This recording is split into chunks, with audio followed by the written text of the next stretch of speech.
Au cours de son adresse du 31 décembre, l'ancien président de l'Assemblée nationale, Guillaume Soro, a déclaré avoir régulièrement acquis sa résidence privée de Marcory, en 2008, du temps où il était le Premier ministre de Côte d'Ivoire, en puisant dans les fonds de souveraineté de la primature, c'est-à-dire que la maison a été acquise avec de l'argent public. Cette déclaration de l'ancien président du Parlement était une réponse à la justice ivoirienne qui le poursuit pour détournement de fonds publics, justement dans le cadre de l'acquisition de cette maison, adjugée à 1,5 milliard. Depuis le déclenchement de cette affaire, les Ivoiriens, comme à leur habitude, ont préféré s'étendre en caricature et en dérision. Alors qu'il s'agit là, de l'un des problèmes les plus sérieux que notre jeune République devrait traiter, si elle veut que ses citoyens aient confiance dans le fonctionnement des institutions.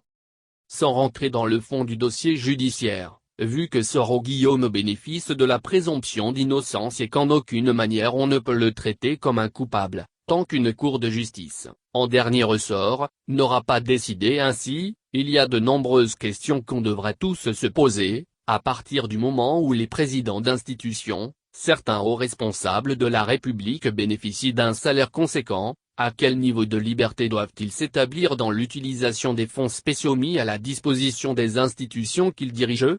À quelle destination, ces fonds doivent être affectés? Les fonds spéciaux peuvent-ils servir à l'acquisition de biens privés pour les dirigeants des institutions? Peuvent-ils être utilisés pour constituer la fortune des dirigeants? Devant l'absence de cadre juridique permettant de répondre clairement à ces questions, l'affaire de la maison de Guillaume Soro apparaît du coup, comme l'occasion offerte à la Côte d'Ivoire, pour traiter définitivement ce sujet sensible. La décision que rendra la justice ivoirienne, dans un sens ou dans un autre, si un procès s'ouvre dans ce cadre, sera certainement une jurisprudence. En 2002, un décret pris par le président Babo, a permis aux présidents d'institutions, d'utiliser jusqu'à hauteur de minimum 5% et maximum 10%, les budgets de leur institution, sous l'appellation de fonds spéciaux. Il s'agit du décret numéro 2002-349 du 17 juillet 2002 déterminant les conditions matérielles et financières d'exercice des fonctions de président de la République, de Premier ministre, de président ou chef d'institution nationale et d'anciens membres du gouvernement ou personnalités ayant rang de ministre.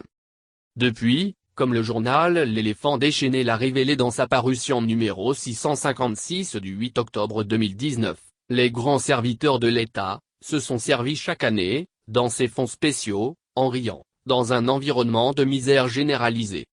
Guillaume Soro, à son corps défendant, va rentrer dans l'histoire et permettre, à travers une décision de justice, à la Côte d'Ivoire, de mieux comprendre cette affaire ou d'en finir définitivement, avec ce scandale de l'utilisation de fonds publics par des serviteurs de l'État, dont toute la fortune provient de l'argent public appelé budget de souveraineté. On attendra donc la décision de la justice ivoirienne, pour demander ou non, des comptes aux autres. Car, ailleurs, des ministres ont démissionné, pour avoir utilisé, dans une fonction antérieure, de l'argent public, pour s'offrir un dîner de prince dans un restaurant. Ici, on préfère noyer des problèmes de fond, sous des calculs politiciens.